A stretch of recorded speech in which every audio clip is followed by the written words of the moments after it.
if you're in debt socially, it's like you're constantly walking on your own eggshells. Those changes in my training style have also mapped onto my general identity. Feels like someone's squeezing a hose pipe on connection. That's how it feels when you're dealing with someone who has an addiction to alcohol. A closet introvert all these years, and alcohol was a way of me masking that. How should we approach loved ones that we feel are drinking too much? Fucking hell. Okay. Ready? Hey everybody, welcome back to the podcast. Today is another Q&A episode. I believe you all enjoyed the last one. I got lots of comments and people sending questions in after the other one had gone out live. So I figured I should do more of these. And given that it was my birthday a couple of days ago and I was celebrating 2 years since I last had a drink of alcohol, that I would do an alcohol Q&A. So lots of you have sent in questions. Thank you so much regarding alcohol, which is surprising actually, because I didn't think people would be that interested. So yeah, 36, by the way, if you're wondering. I haven't really reflected on it much actually until just now. I don't get too caught up in, worrying about age and stuff. I think it's just how you feel.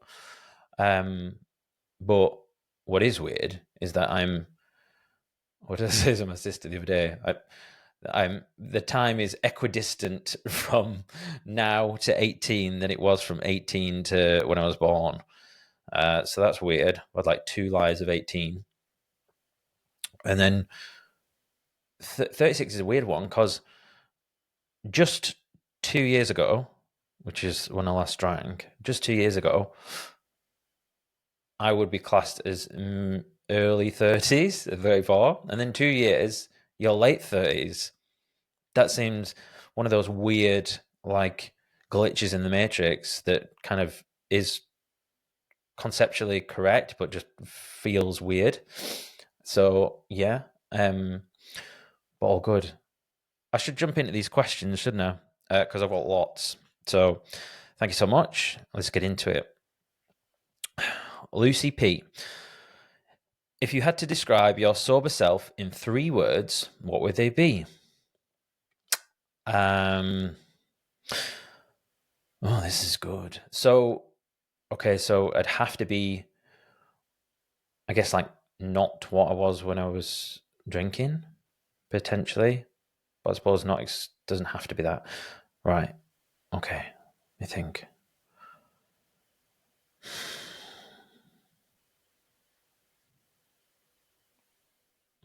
I'm going to use this as one word. We could hyphenate it potentially. Little bit introverted. Yeah. So introverted / a little bit introverted. That's one.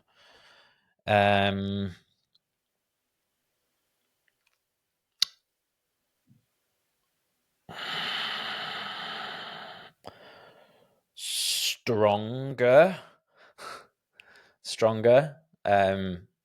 In many ways, but my first thoughts actually is like physically. Yeah, because when I was drinking, you just don't get to the gym as often and aren't able to like grow as much. Introverted, stronger.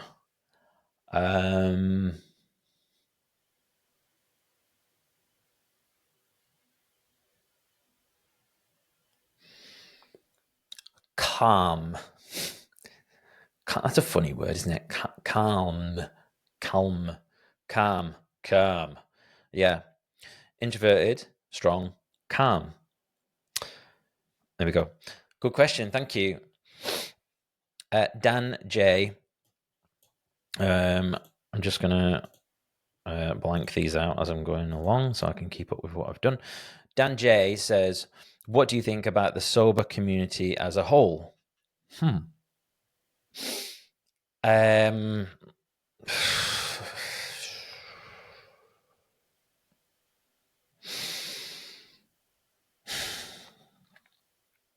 I think I'm gonna be careful how I word this. Depending on the type of person you are and the type of relationship you have with alcohol, will depend on, will inform what type of community will work best for you. And also, it depends on what sort of stage you're at in your journey.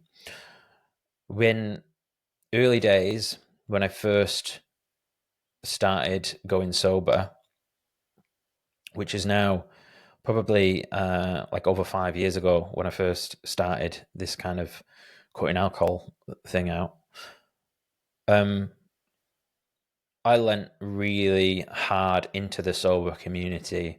I'm following people on Instagram, I'm listening to podcasts, I'm buying books, I'm posting with the hashtag, all the rest of it. I'm following hashtags. And I found a lot of strength in that at the time. These days, not so much. To the extent that I almost feel like a bit icky talking about, like, making the podcast, delving into this like sober inverted commas community kind of flavor in the podcast, because I don't know. I'm just I'm not hugely like into it. That's where my approach is different to a lot of people. My approach has just been to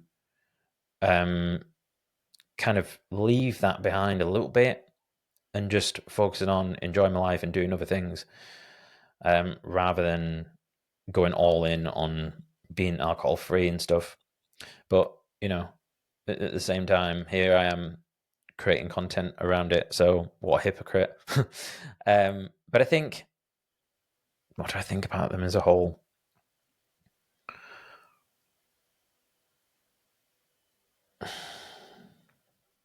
It's easy to be like the all contrarian, isn't it? And to something that works for the vast majority, be going like, oh, I'm the exact opposite. And that is like a form of virtue signaling in itself, isn't it? So like, I'm like, yeah, I don't need to be like the sober people. I'm sober. Listen how fucking cool I am. So I'm aware of that. But I think going sober or going alcohol free will not fix all of your problems. And some of the stuff that you see banded around the internet is like, my life is so amazing. Since going alcohol free, I just like, I've got all this energy, I've got this, and to a certain extent that is true. But for me, that wasn't the case. Like, I did get some of that, but also, it was really difficult because you've taken, and again, it depends on what sort of drinker you were. But like for me, there was a few different threads, but essentially, alcohol was my way of coping with negative emotions. So, and it served a purpose in that regard. It did work. If you come home from work mega stressed out, or something happens that upsets you, having a few beers, with people or whatever, would make you feel better, or even on your own. Like, temporarily, it numbs the pain. So it was serving a purpose, and therefore, what happens after that, once you remove that thing, you go through this other journey. So I guess it's that the promise of everything is going to be great and you're going to be happy all the time, and it's going to be candy floss fucking land all the time. Candy floss fucking land. That sounds like a fun festival. I hope that answered your question. Dan has also put another one, but what I'm going to do, like I did last time, I'm going to come back around to anyone who's done 2. Emma T. I'm just got a little sip of coffee. I don't know why I said it in an American accent. Stop being awkward. Emma T. Firstly, congratulations on 2 years. Thank you. When or what was your final straw and you decided not to cut out alcohol? Oh, that must mean when you decide to cut out alcohol. Final straw.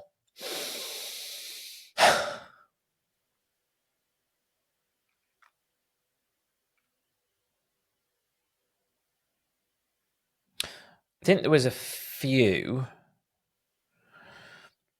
but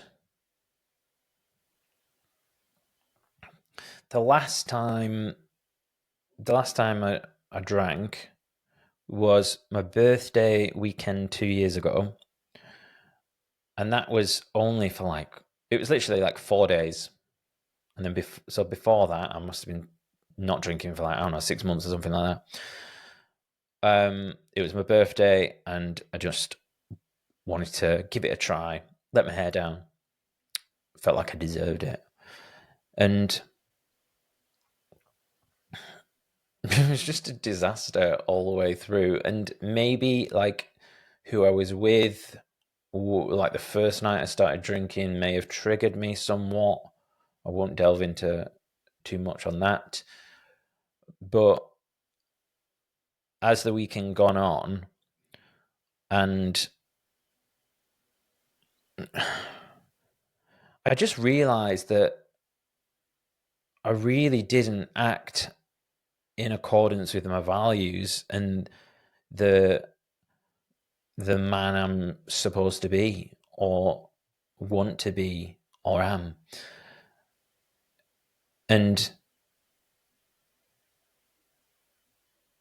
how that come out for me was just like extreme neediness that can malform into like just craziness. And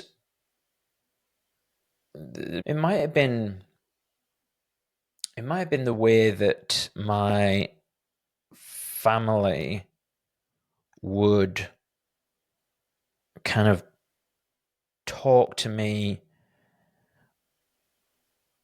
the following day, or the way I was spoken about, almost behind my back a little bit, as I would hear stuff would get back to me, we're worried about Jason, and I despise that, the idea that people would talk about you, and just like that, almost patronizing air that you would get from people, after you've had a bit of a crazy night, and then the next day, and kind of just like that, being shunned by the group a little bit.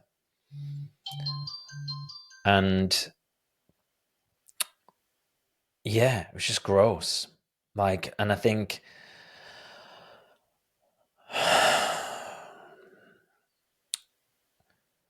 yeah, I don't like people thinking badly of me and not having the confidence, because if you've misbehaved the night before, all you're doing all day is groveling, or oh, can I say that? Am I allowed to say that? And I've been through many different sort of identity shifts with this. And a big part of where I'm at now is probably quite a masculine, I'm living my life how the fuck I want to. This is me unapologetically. I'm strong mentally, physically. I'm resilient. This is what I think. And if you have people, if you're kind of in debt to the those around you, socially, it's almost like you're constantly walking on your own eggshells. Clip that up, Jason. like, yeah, you just feel like you can't be, because you always feel like someone's gonna like hold it against you and just like bring it up. I remember the other night when you were like flying off the handle or being crazy or crying or whatever. Um, so yeah, final straw. Um, feeling like I wasn't respected. We got there in the end. Thanks, Emma. All men want respect as well. I mean, everyone wants respect, but I think definitely like it's certainly for men. We just want to be respected. Kai W. Why do I always say W on podcasts? Kai W. Um, huge achievement, bro. Thank you. Out of interest, have you had any negative personal reactions long term to stopping drinking alcohol? Negative personal reactions.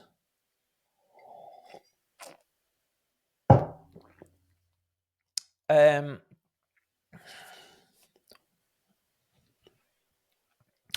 probably the only thing I can think of is like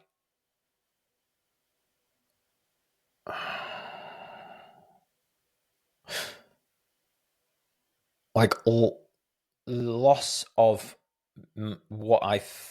loss of like confidence in social occasions, and I've spoken about this before. Maybe I'll tap into it a bit more on the podcast, but on this, but kind of learning that I'm maybe more of an introvert, which was a wild kind of idea, because those of you who know me know I'm quite outgoing. But you start to learn a lot about yourself not having alcohol, and personal reactions, and just that maybe I was depressed, like maybe most of my life, potentially. Yeah. Ugh. Um. So yeah. Um. That would probably be it. Yeah. Moving on. Thank you for the question. Dave B. What effect did fucking hell? What effect did quitting have on your Whoop recovery? I'm trying to think if I had a Whoop at the time. Yes, because I remember. Yeah, I remember seeing like the times that I would drink, and you're just going like the 1% recovery zone. Those who don't have a Whoop, it's a fitness tracking thing which records your HRV or heart rate variability, your resting heart rate, respiratory rate, and a few other metrics, and then that like puts it all into this formula to give you a recovery score. A lot of other bands have started doing it now. I think Fitbit call it readiness. But yeah, obviously so much better. Like those of you that have experimented with this, you could have like 2-3 glasses of wine, and then your recovery will be pants the next day. And I believe the main part of that is just like, if you think about your heartbeat when after you've had a few drinks, it's just like dead steady, and it's just like bop bop bop bop bop bop, which is synonymous with like a sympathetic nervous system, where it's just like on high alert. So that'll be why it fucks up your recovery, and your body can't relax, and therefore you can't recover and do all the good stuff that it wants to do while you're sleeping. So yeah. Ian T, was it hard?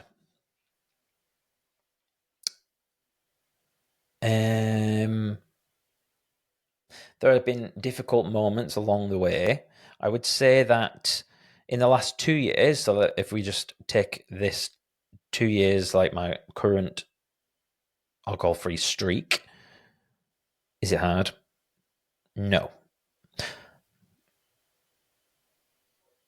Yeah, there are occasions, um, at stag do's, all day stag do's, and then I start feeling tired in the middle of the day, and then because I'm tired, I feel less confident, and everyone else is starting to get more drunk. They're getting louder, I'm getting quieter, and like getting through those moments can be a little bit challenging. But I don't believe I've ever thought about drinking in those situations. I think maybe when I was at one stag do, I remember thinking, oh, I wouldn't mind just having a beer with the lads, but it didn't linger long. So yeah, hard, not really, but sometimes. Sam F. Best low alcohol beverage. I'm a fan of cheap lager knockoff post workout. Does that mean low alcohol? I think it must do. Best low alcohol beverage. The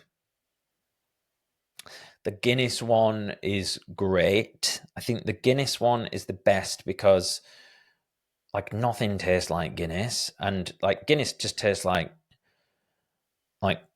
dust and coal and Ireland.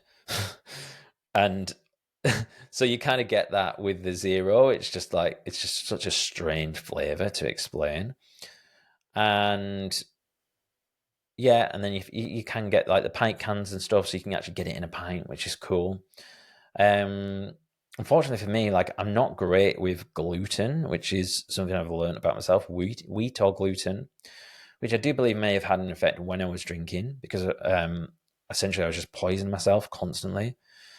So even when I drink, if I have gluten or alcohol-free beers, that will give me a flush, like a red face, which I used to get when I was drinking a lot. We talk about the alcohol flush, but how much of that was that alcohol and how much of that was just the wheat? And if it was making me feel like bad, because after a while it makes my shoulders hurt, my face gets a bit itchy. So you can imagine, like, I'm in that painful state, and then as I'm drinking alcohol, like I'm trying to like stop that making myself feel bad, but then it's actually making me feel worse, but also numbing it a bit. So it's like you can imagine just how that would be problematic. So there's just this perfect mix of ingredients, metaphorical ingredients that would mean that I was always going to be a disaster when having a drink. So I've not answered. Yeah, so probably the Guinness one. I also really like BrewDog Hazy Jane, Hazy Free. What the fuck's it called? No haze. These aren't names. The alcohol free Hazy Jane. I used to love Hazy Jane. Hazy Jane.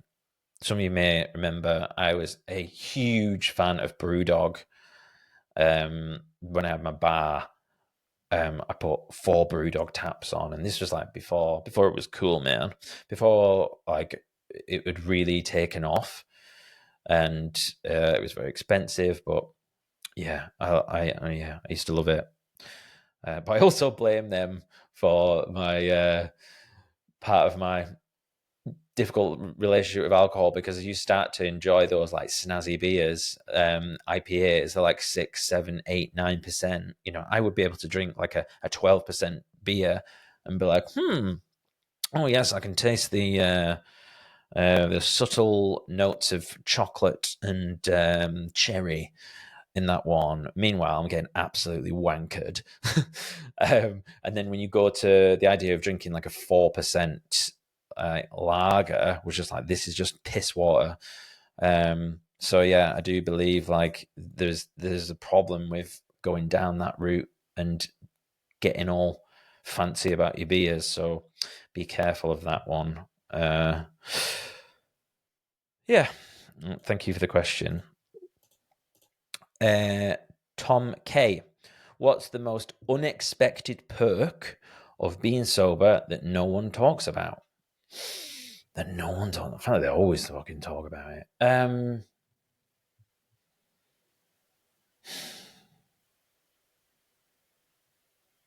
no one talks about. What are the perks to start off with? Like less anxiety, clearer thought.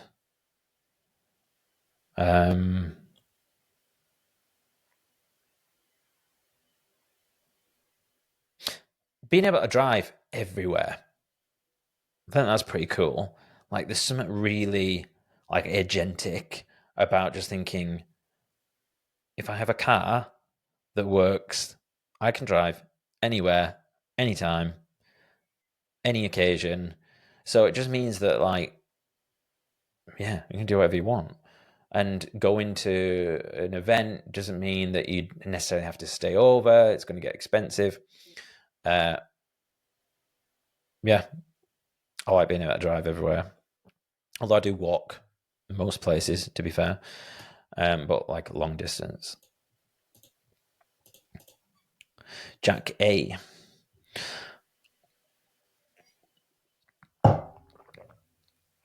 Excuse me.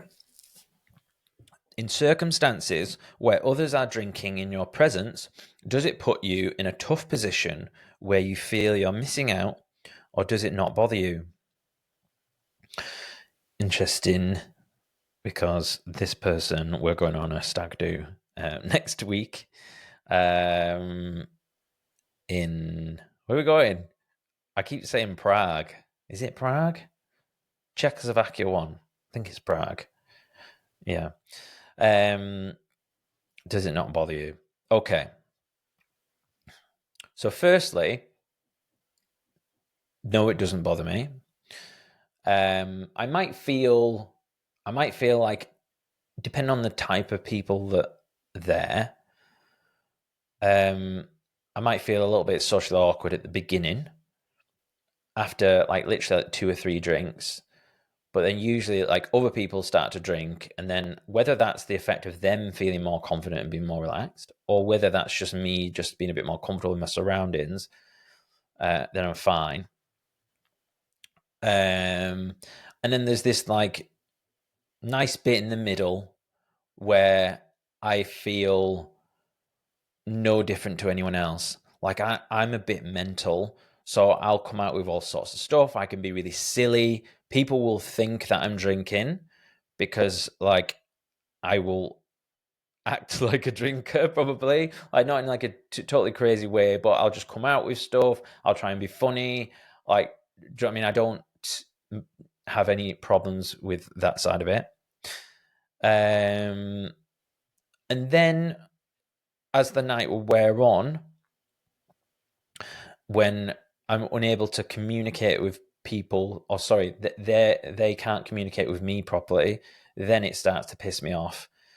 You know, I'll always say, I feel like alcohol gets most people into a state of mind that I'm at already. If that makes sense, like in terms of like being able to go very deep on emotions and talk about something, yeah, like quite intense. So I'm like, yeah, all in, fucking, let's talk childhood trauma, let's talk whatever. And some people need alcohol to open themselves up to that. So I can feel like just like this connection with someone. I'll be talking to them, and I'm like I'm loving it. And then after a certain point, I'll be like, oh, I've got this like connection with this person. And then I'll be talking to them, and I'll be like coming out with something. And we've got this connection, and then they will just go like and look over there, and then just like, and then I'm like, I've lost them. They have disappeared. This person that I've bonded with has left the building. And then it's just like, well, there's no point talking to them anymore. And then also that can feel like, oh, so like the stuff that I just told that person, or the stuff that we've been talking about, will they even remember that? So have I bonded with them or not? Is it a facade? Is it all a mirage? Is it, do you know what I mean? So it can feel like you've been screwed over a little bit. It's like, yeah, it's like knockoff connection is how it feels. So, yeah, to answer your question. So it doesn't bother me that much, but sometimes it can get annoying. And on this, I believe on this stag do, we're going to be doing lots of like drinky stuff. So I may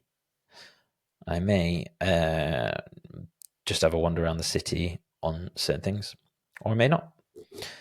Amy L, what led you to want to quit drinking? I've kind of answered that, but I'll say drinking was the one thing that was stopping me from being the man that I always wanted to be. That's it. And Amy's put more questions, so that's why I did that one quickly, and then I'm going to come back around to hers. Emily L, would you have been put off dating a girl that didn't drink when you weren't sober? And would you be put off dating a girl who drank now? Interesting question. So there's two parts to this. So would you have been put off dating a girl who didn't drink when you weren't sober? Well, I mean, I got engaged to someone who was vegan. And then, so I've always been pretty open-minded. I think it depends on what point in my life. Maybe like in my 20s and stuff, I would probably be like, that's a bit strange. Why don't you drink? Because it's a big part of my life, going out and stuff. I suppose it depends. I would like to think that I wouldn't be, but I think probably it would be like in terms of like why she would want to be with someone who drank a lot. Second part to that, obviously related, would I be put off dating a girl who drank now? No. So I'm trying to think of the girls I've dated in the last 2 years. Let me work back. Drinker, non-drinker, I think. Drinker, non-drinker.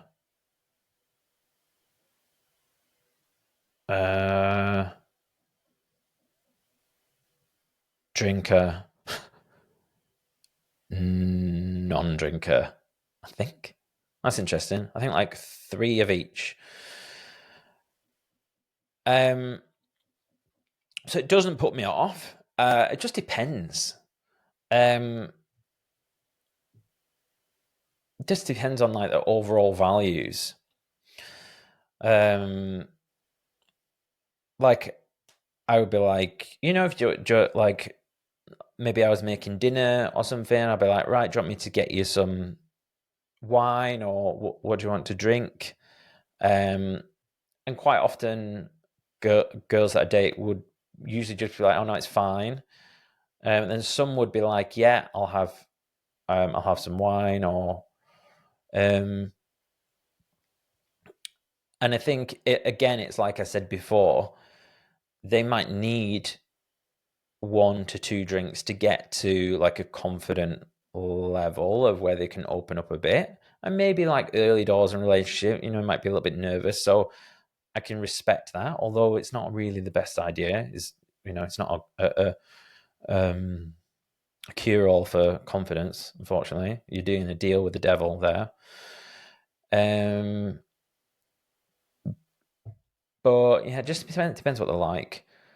There was one girl who I've got this weird thing of not being able to detect when someone's mega drunk.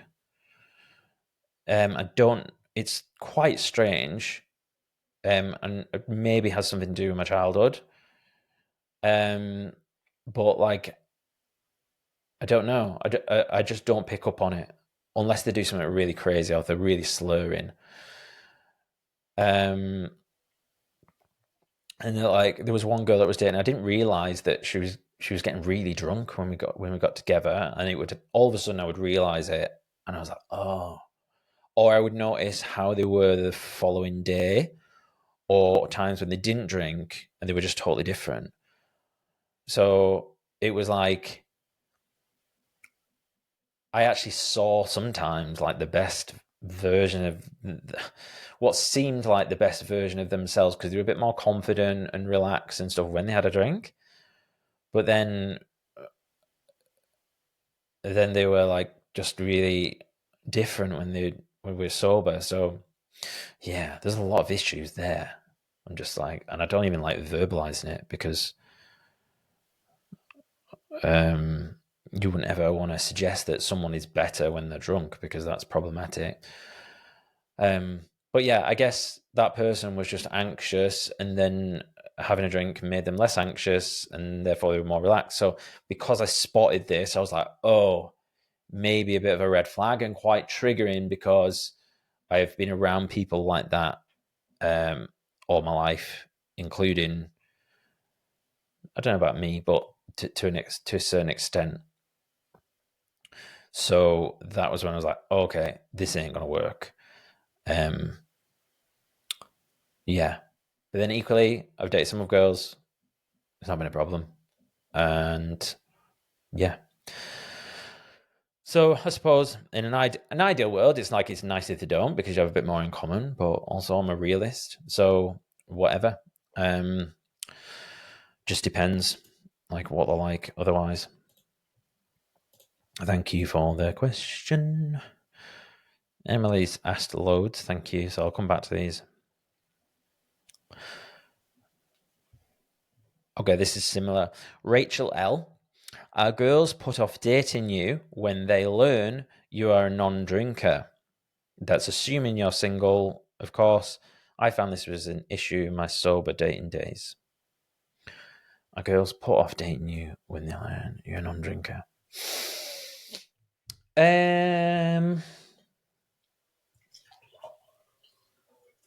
Honestly, I don't know.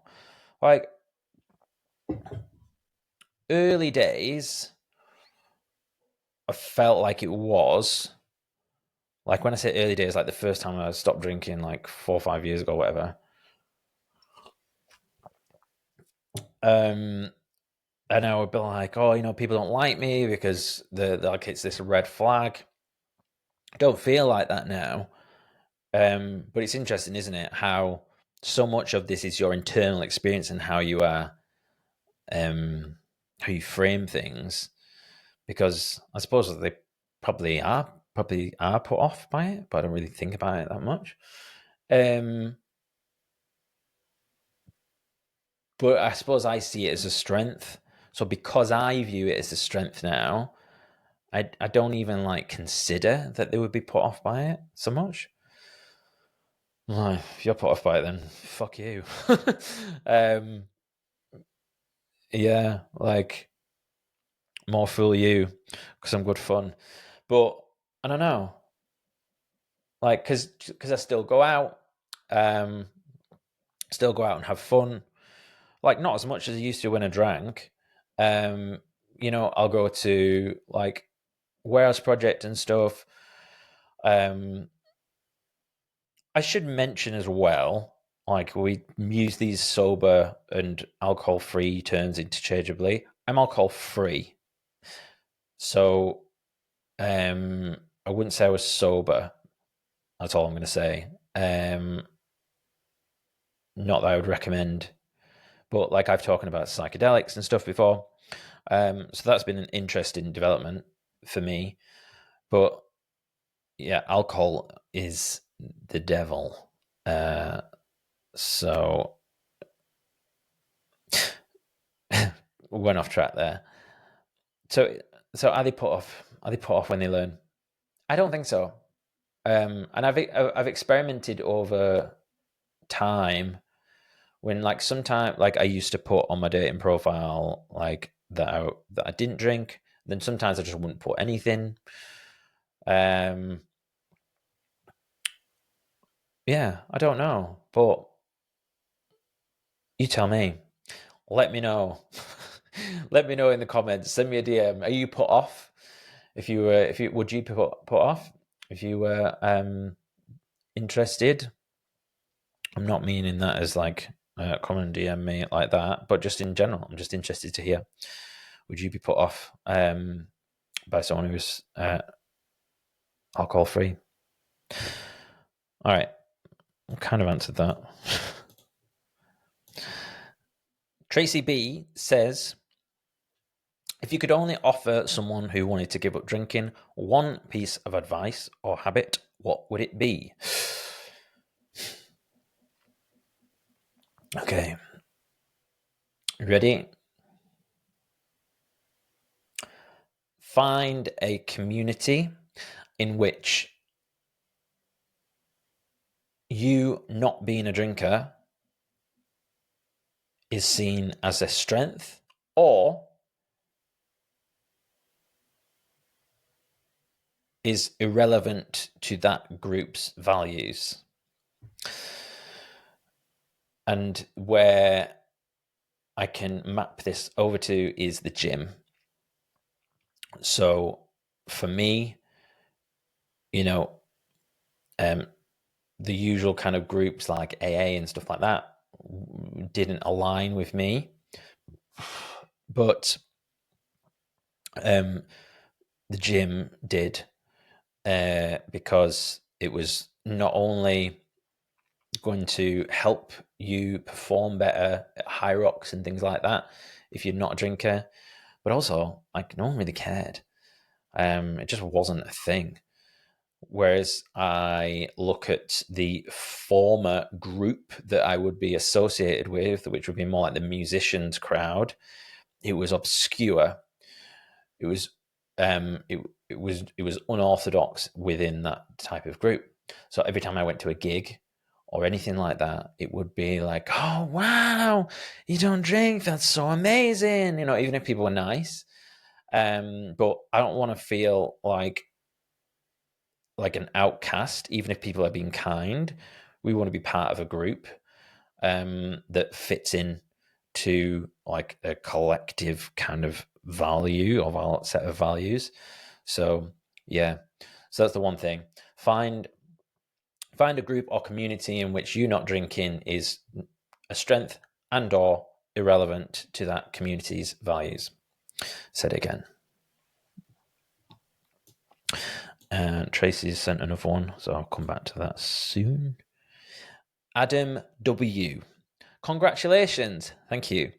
Do you wish you could go back and tell yourself to do it years ago?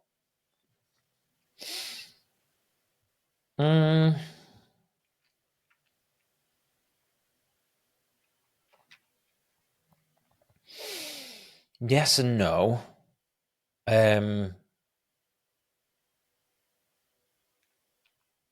Maybe like the end of my 20s.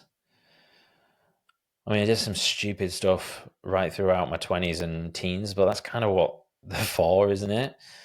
I'm a big believer in you have to go through some shit to like form an identity or something to offer the world.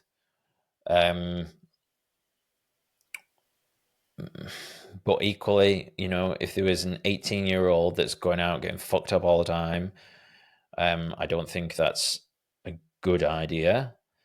It's hard, isn't it?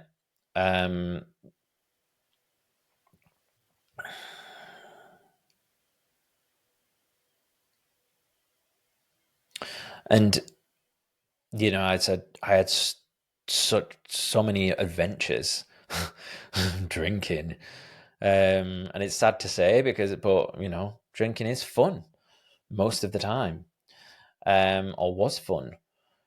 And like I'm thinking about like when I went traveling year around the world, and I used to do ended up in some crazy situations, like at after parties and random places, and I'm like, would I have done that if I was sober?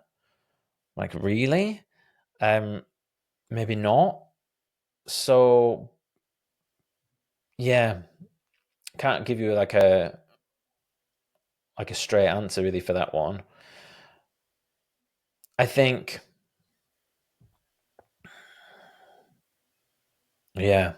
I mean, I'd have loved to go back and tell myself to moderate.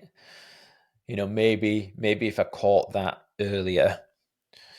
But I kind of just feel like I was destined for that to be an issue.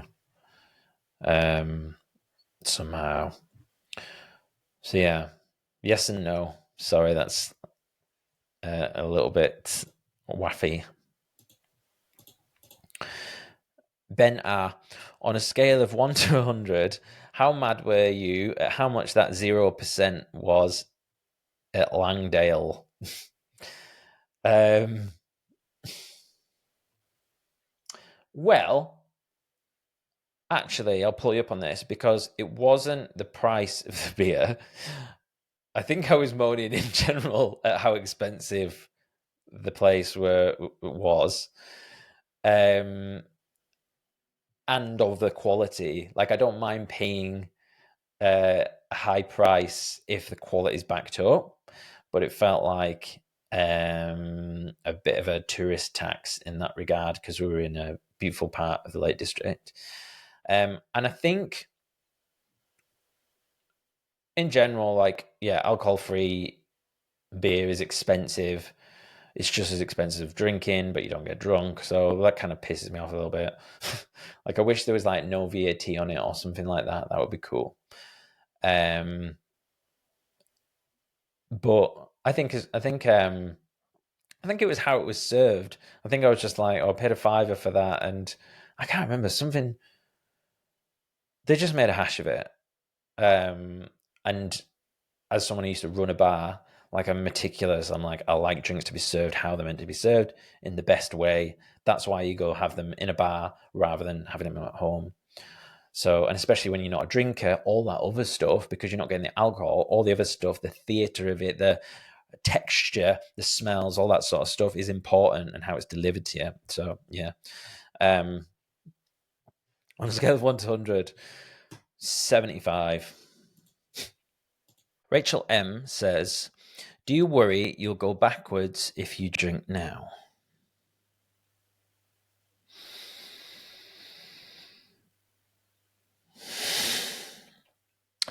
Yes.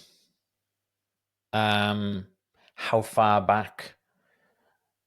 I mean, it's not like I worry about it, but if I did do it, I'm like, the likelihood of me doing it successfully and my life going the direction I want it to go would be less likely. So yeah, I do often think, because of I've done a lot of work on myself, I've done a lot of therapy, I understand myself more than I did 2 years ago, the last time I drank, that perhaps I would be okay. Um, and I think there's a question someone else asked, which we'll delve into a little bit of why I might think that is the case now. But yeah, so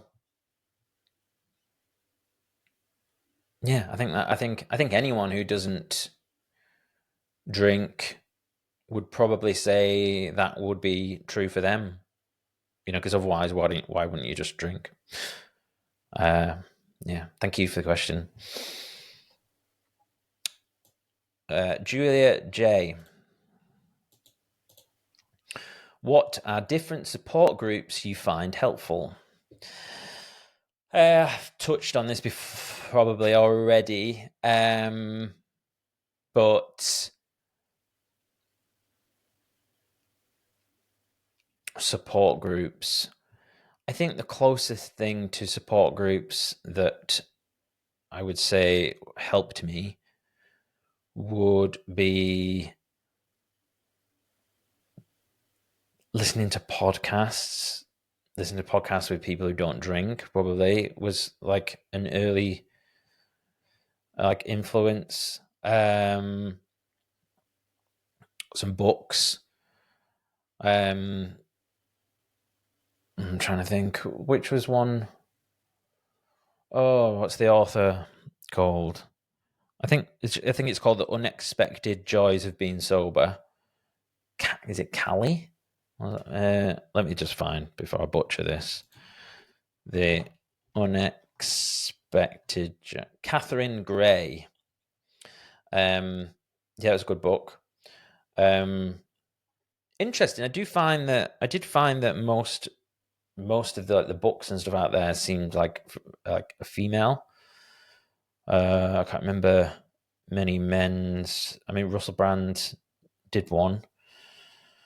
So yeah, but like AA did try AA once during like my last sober streak, but because I was just interested. Just wasn't for me. Also, NA, Narcotics Anonymous, which is just like all of the above. Like you can go there for alcohol. Yeah, it just like it was nice, and I think the people who like do it and that run it are incredible, but it just wasn't for me. So yeah, back to what I said before, just the gym, High Rocks, probably. Even though there's like a bit of a drinking culture in like some of like the top of High Rocks, which I'm like fair enough. If that's what you want to do, then cool. I feel like they would be much faster and perform better if they didn't drink, but maybe not. Gaz J, do you miss it?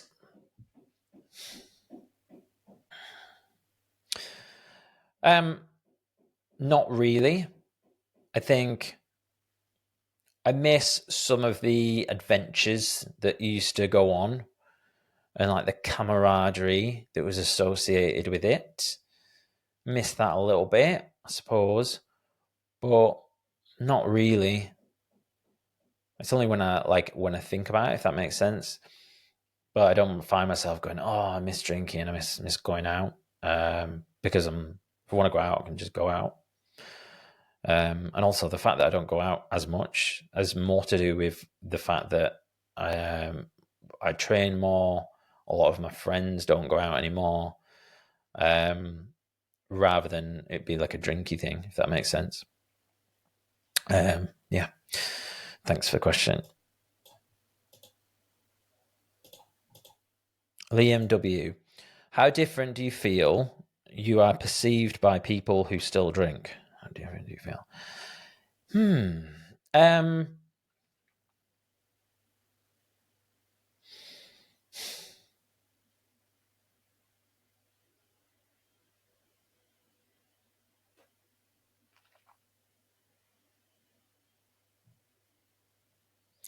I think these days not that much different. I think maybe I perceive that people see me as differently, but not because of the drink, if that makes sense. Like just weird, kooky Jason, geeky, strange Jason. But I don't think of it as like geeky, strange, sober, alcohol-free Jason or whatever. So much. Yeah, and I think, but I think I used to think that people used to think about it. Now I don't, and I think that comes down to like self-confidence. Um, because it's like I'm leading the life that I want to live. I'm not like struggling through and trying not to drink. I'm just like, no, I don't drink, and I'm fine with it. So yeah, I don't know. How do I feel? I perceived by them?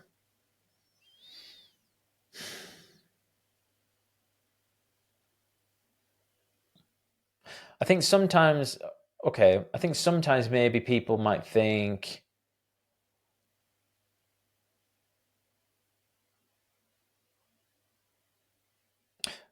like maybe that, like like I might think that I'm better than them, if that makes sense. Like I don't think that, but like I think maybe they think that I think, yeah.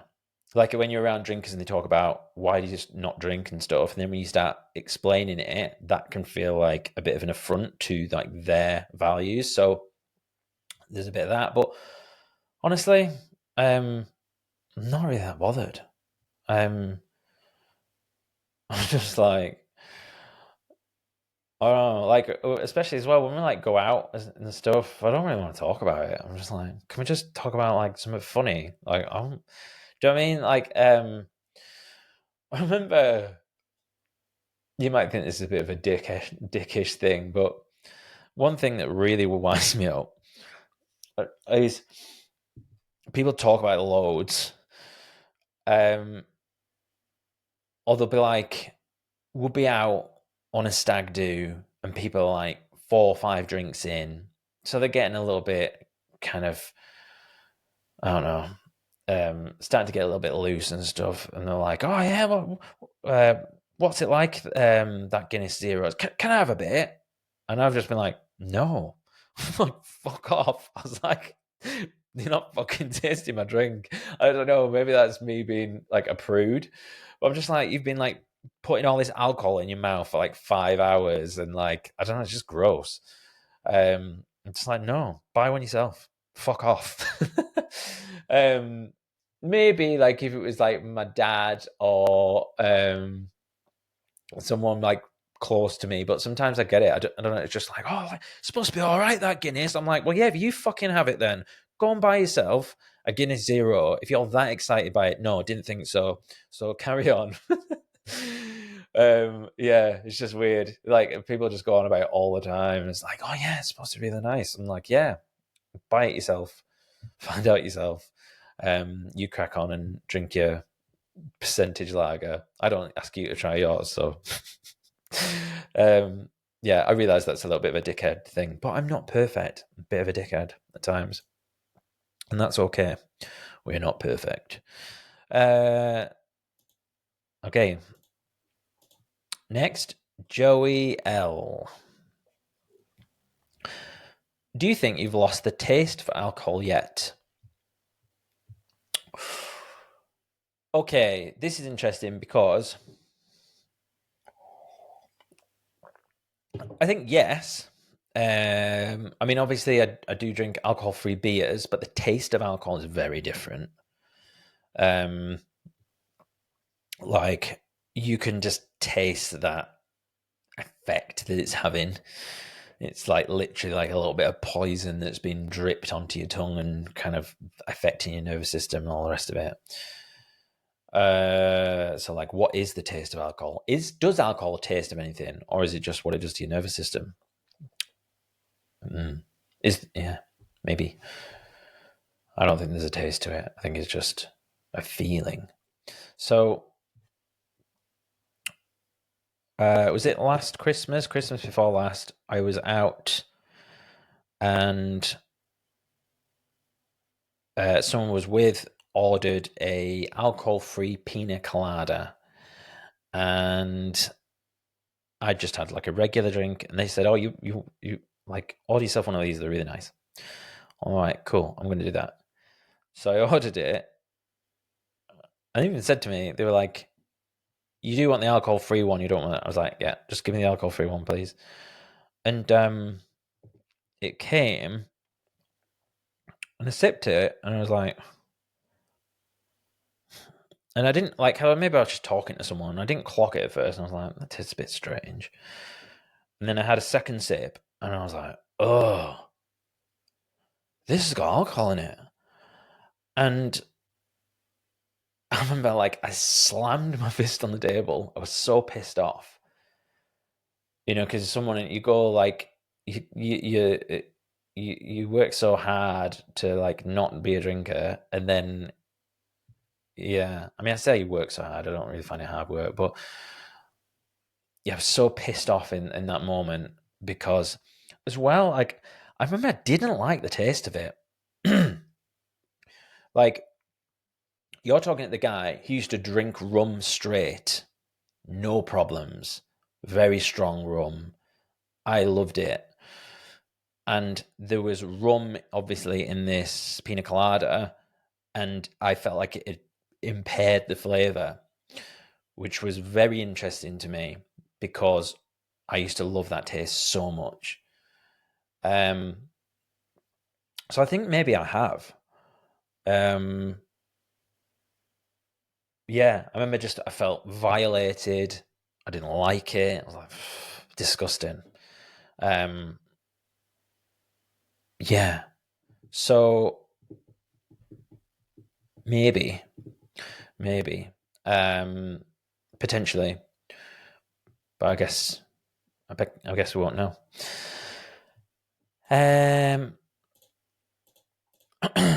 And okay, Joey's asked to follow up, but I'm gonna, and because this kind of is related. Have you had a sip since?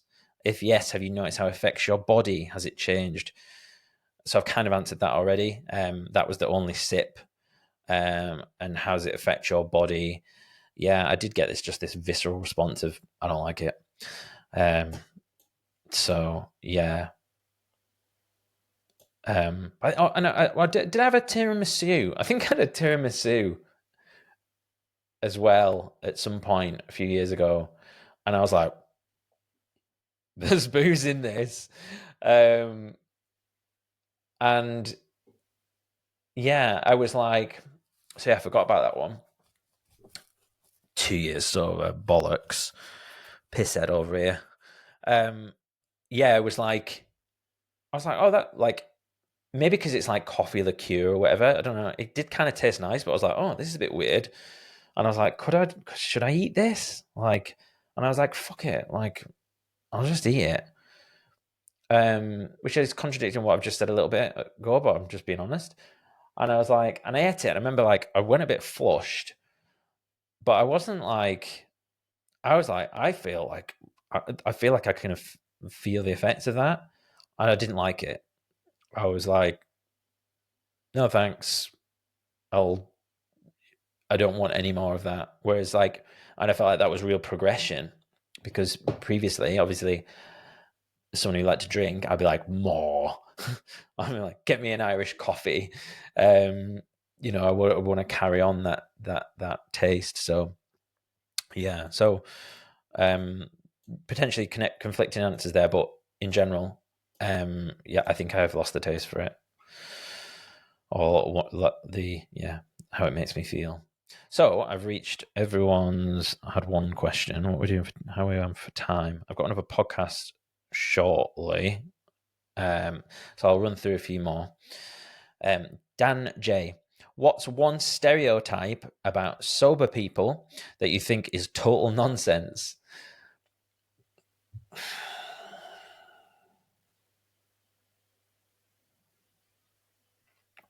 Maybe I answered it before, but they're just like happy all the time. They've got no problems. Total nonsense. Thanks, Dan. ENT.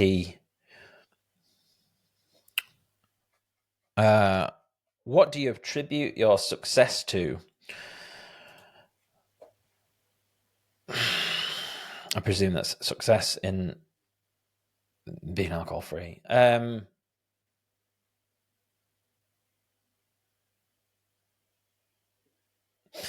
Yeah, I've already said it. Yeah, finding a community in which not drinking is not an issue or seen as a strength, and that was the gym.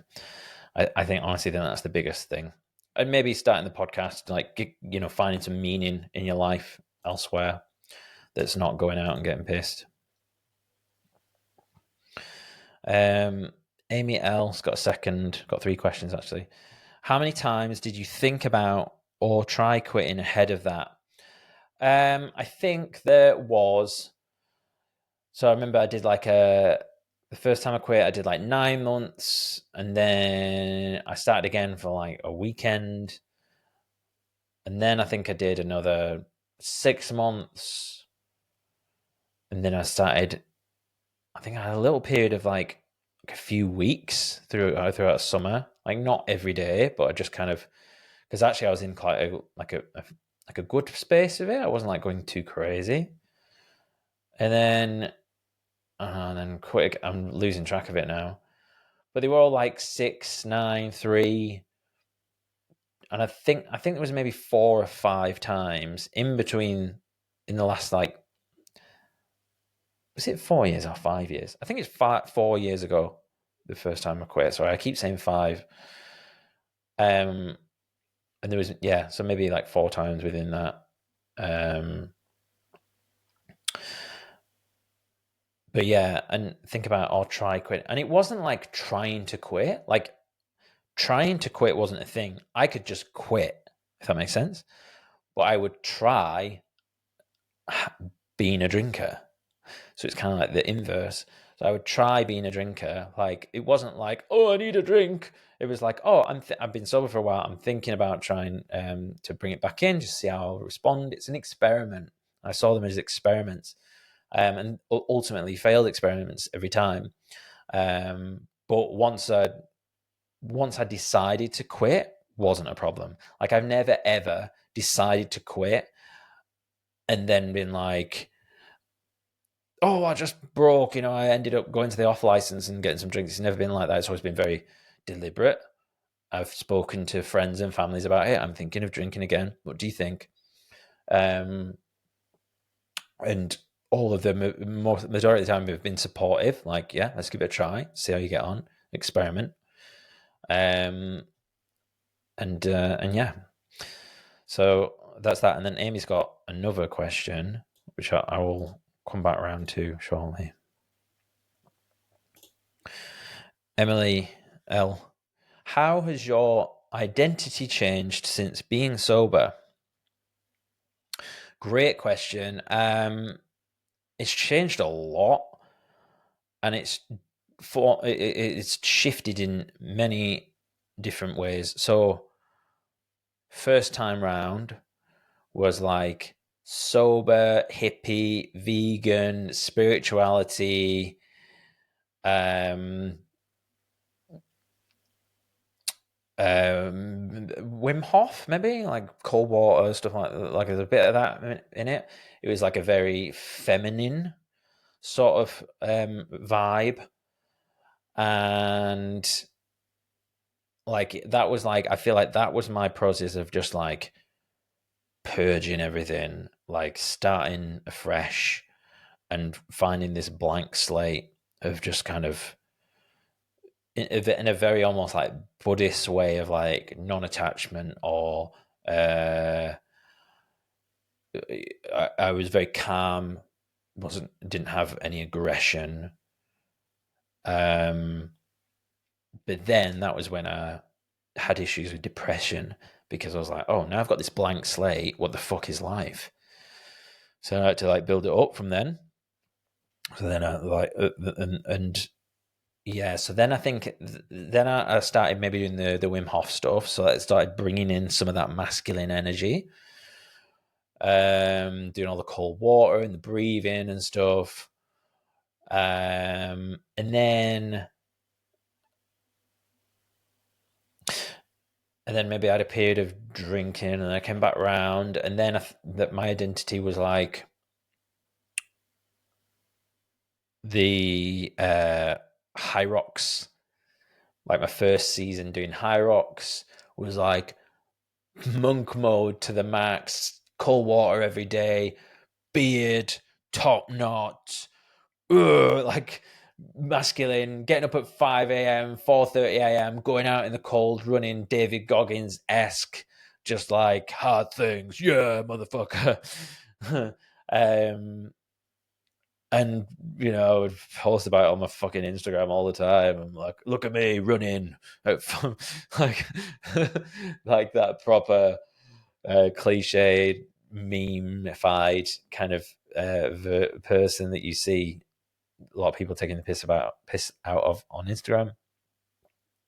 So it was that version, and then this like latest identity shift is like now whatever this is, which is much calmer, much less like, oh, I need to be masculine to be masculine. Whereas now I'm like, just be masculine. Like, trying to be masculine is probably the least masculine thing you can do. Like, just be yourself and like have your like form your own opinions, be yourself. I suppose there is like lift heavy weights, stuff like that. Just be masculine rather than trying to force it all the time. And also like just being more relaxed about things, like rather than my training having to be like turned up to 110 all the time, or turned up to 11, should we say, Spinal Tap. That it doesn't have to be like that all the time, or it can be like that level of output, but just feels easier, like relaxing. And it's interesting. You'll see, like, if I ever went through like my high roxes and the different, like, you'll see like the different versions of me showing up. Like, I think my Manchester one, which was like a year ago, I was like, I was just so intense, and I did a good time, but like it was like like intensity high. And then the last one I did, I was smiling like I never used to smile. I was smiling all the way around. I was relaxed, and I think those changes in my training style have also mapped onto my general identity, if that makes sense. So I'm just much more comfortable with who I am and not having to force things all the time. Thank you. Great question. Liam W. It feels like a northern/British culture problem. Ever thought about a few months in the Nordics? Interesting, because I did do some research at one point looking at like which cultures have the least amount of drinking in them. I was like thinking about moving somewhere. And I didn't find that was a thing in the Nordic countries. I know like some Asian countries aren't massive on drinking. But like I've been, I've drank with Swedish and Norwegian people, and I feel like they're pretty good drinkers. I've been to Iceland. That was ended up being quite a drinky culture. So yeah, I don't know. I'll maybe have to explore that one. But thanks for the recommendation. Jamie H. Would you recommend everyone go sober?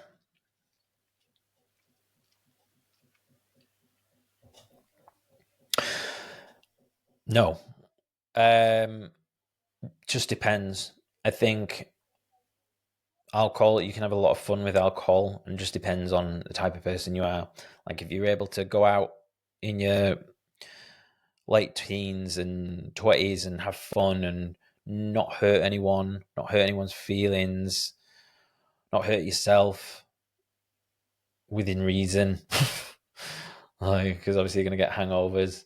But it does feel almost like a rite of passage. But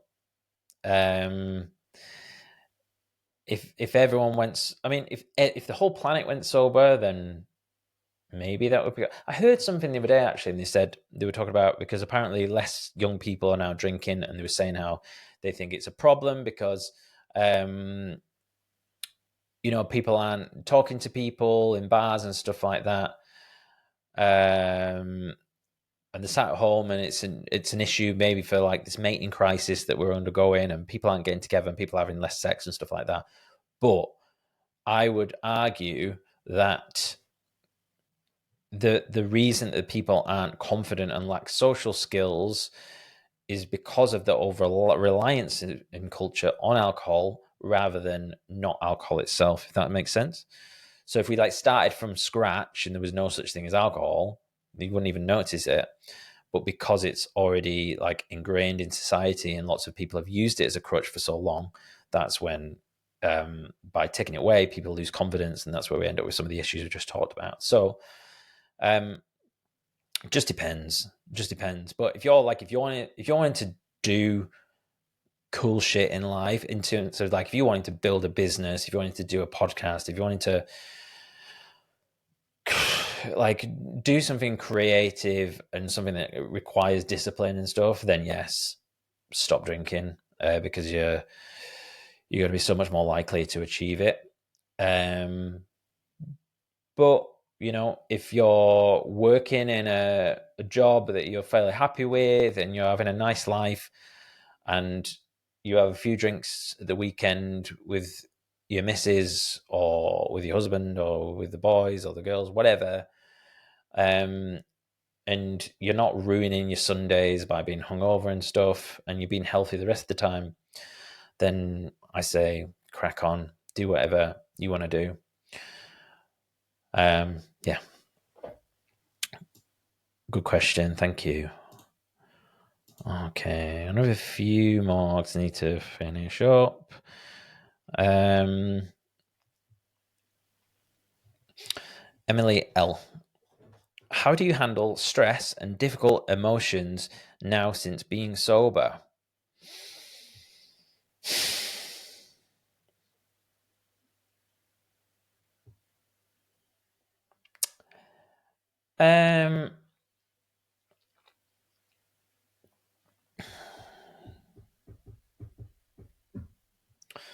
So I'd say probably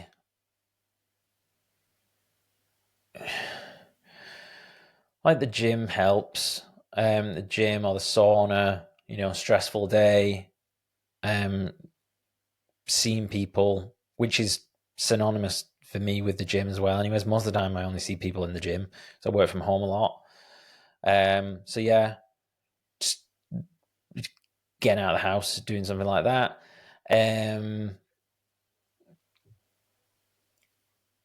Meditation is good. I mean, it's probably better as a preventative thing, meditation, but can also, if you're able to, when you're not feeling, if you're feeling stressed or whatever, you can just sit, for a few moments, and that will usually help.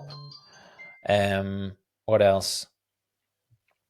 Yoga Nidra is part of that as well, which I mentioned before, which is you can go on YouTube, search Yoga Nidra, 20 minutes, lie down, reset your nervous system. That's cool. I might call someone, like call one of my mates. Or also, which is the more mature answer to this, which I have noticed I'm quite good at doing, is I'll just get curious with the difficult emotion, because things like meditation, the gym can be an avoidance strategy, where you're doing things to distract you from the emotion, which it can be problematic, and it's kind of almost no different to alcohol. It's much more healthy than alcohol.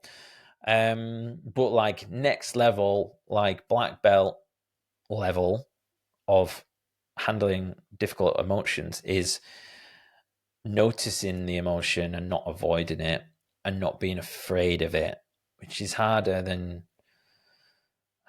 it sounds, because at the time when you're feeling that, it feels scary, you want to get away from it, it's triggering, whatever. But the other day I'd had an interaction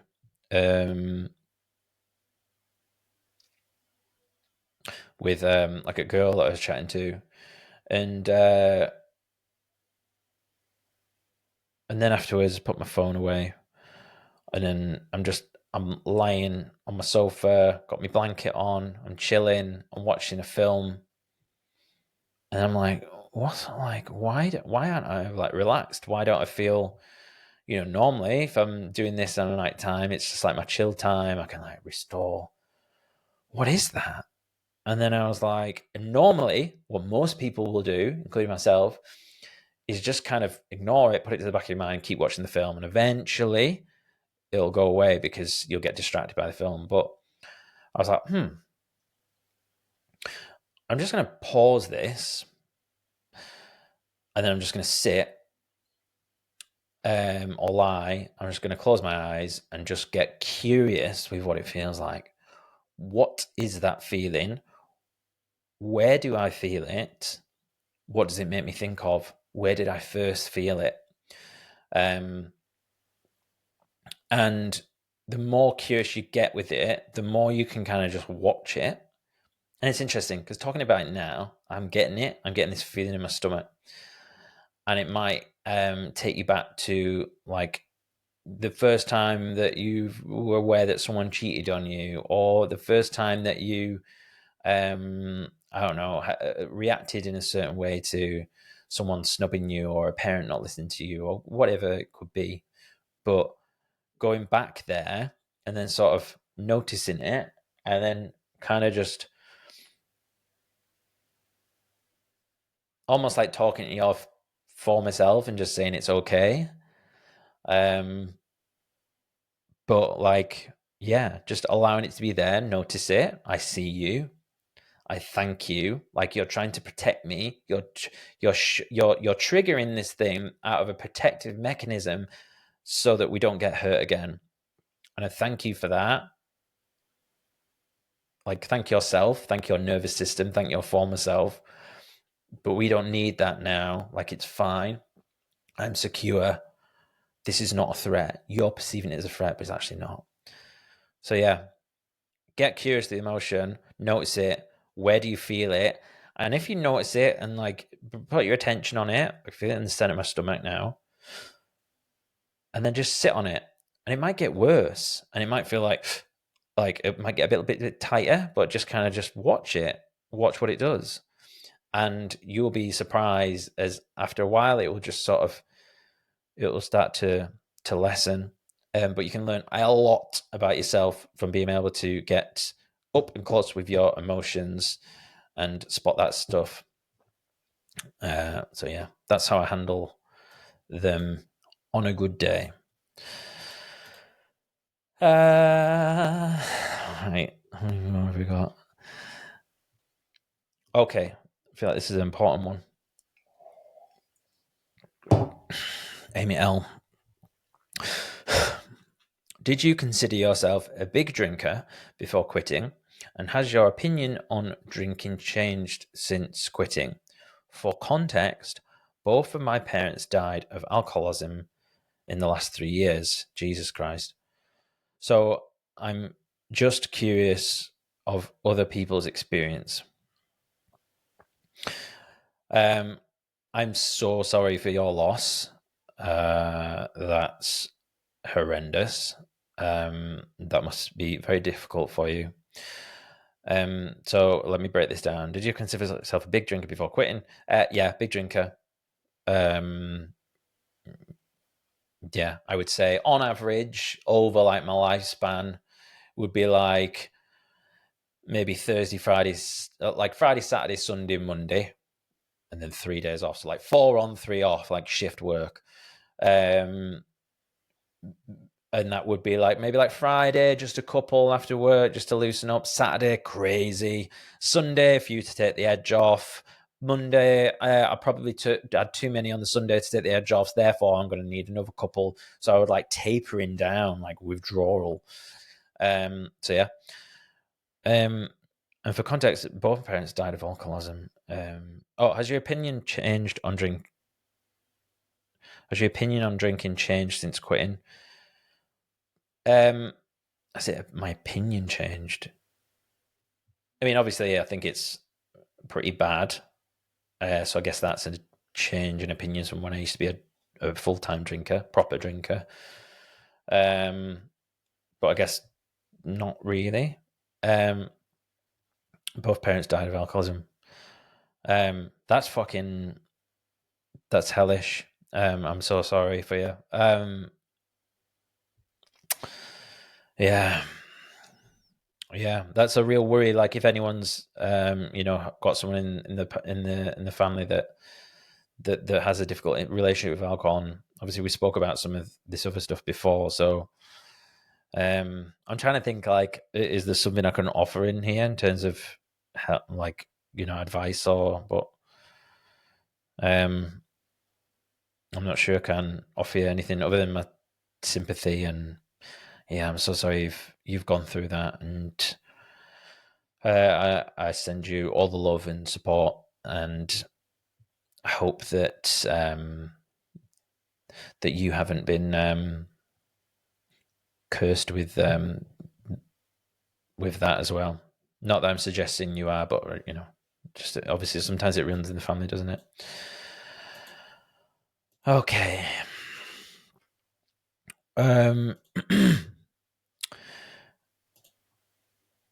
Emily L says, what advice would you give to someone who wants to go sober? I've answered this one before, haven't I? Yeah, find a community or group. I can't even say it anymore. Find a community or group in which your lack of drinking is not only seen as a strength, but is also just irrelevant or possibly irrelevant. That would be the advice. And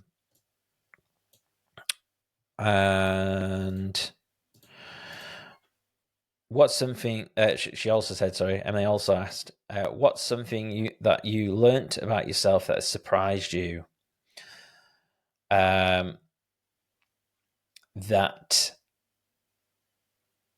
I was probably a closet introvert all these years, and alcohol was a way of me masking that, to be more extroverted in a society in which introverts are not valued on the surface of things, certainly at school and things like that.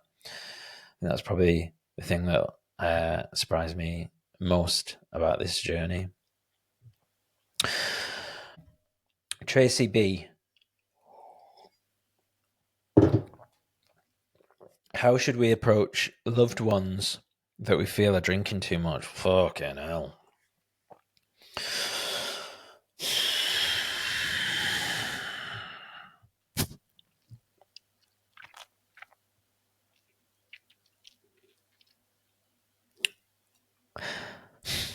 Don't know. This is something I still have a challenge with. I'm not very good at it.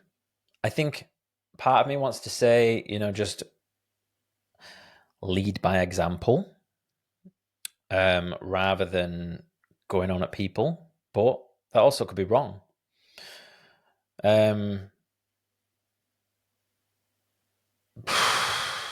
Because it feels scary to confront people.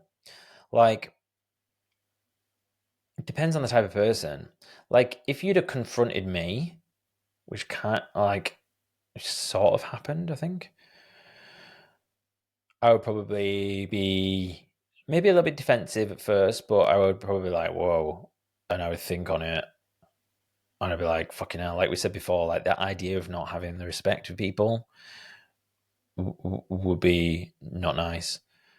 So, maybe you should confront people, but if you confront someone, you may have to expect that that person might react badly, and it could rupture your relationship with them, depending on the type of person it is. It's hard.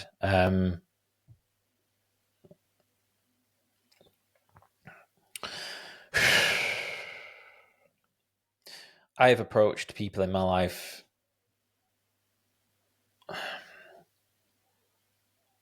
like somewhat, and I've always found it very difficult. And the response I got, don't know. I think it's hard because I'm answering this question, but I'm like, why aren't I doing it then? Fucking hell. So, yeah, I think I would just be honest. I say I think I would be. I think you should be. Here's something I've noticed. I feel like most of the time I talk to you, you're having a drink. It worries me. I want you to be healthy. I want you to be around for longer. I don't want you to die early. I don't want you to get sick. I want the best for you. I want you to have a happy life. I want you to not feel anxious. I want you to know that you're enough, just as you are. You don't need alcohol. And I'm only saying this because I love you.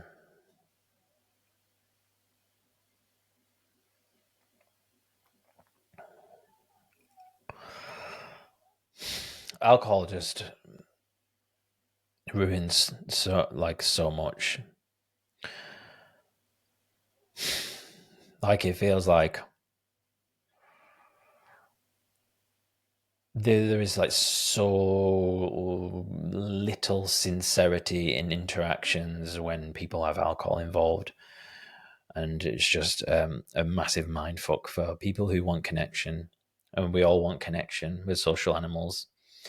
We thrive off connection. When it feels like that's been somehow like strangulated.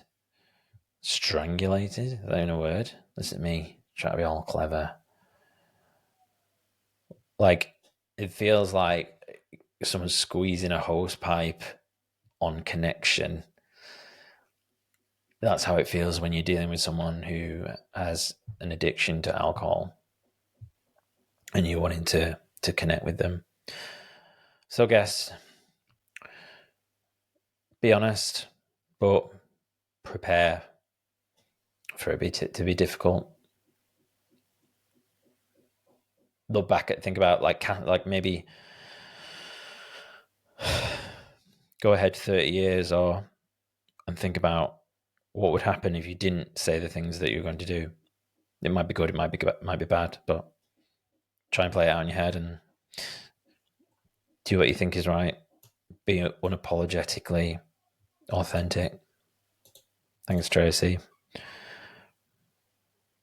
I think that would be a good place to end it there. Thank you so much for all of you for sending in these questions. I hope that it's offered you some insight, and maybe you can get some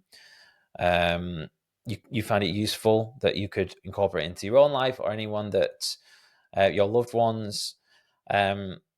This is been interesting to go back to this stuff, because a big part of what I believe my success is in the no alcohol thing is kind of not being too like all in on the no alcohol thing and being part of my identity. So it felt a bit weird to go back to it, but I think I can respect it enough. And if this whole podcasting journey is about not only learning about myself, but being able to offer solutions and some insight and inspiration to other people and help other people with their like issues, then I'm happy to do this every now and then as a service to anyone that's listening. So thank you again for sending them through. If it's your first time here, thank you for watching, and all of you that constantly tune in. I appreciate you so much. Please hit the follow button, subscribe, and I will see you in the next one. Hope you're having a lovely, wonderful day wherever you're at, and take good care. Hey guys, it's me. Thank you so much for watching that episode, and congratulations for making it all the way to the end. I really appreciate it. A few things before you get going. If you haven't already, please do subscribe. And if you enjoyed this episode, the kindest thing you can do for me is to share it with a friend or family member. Don't forget to check out the show notes for links to both my guests and myself. And if you made it this far, why don't you drop me a DM?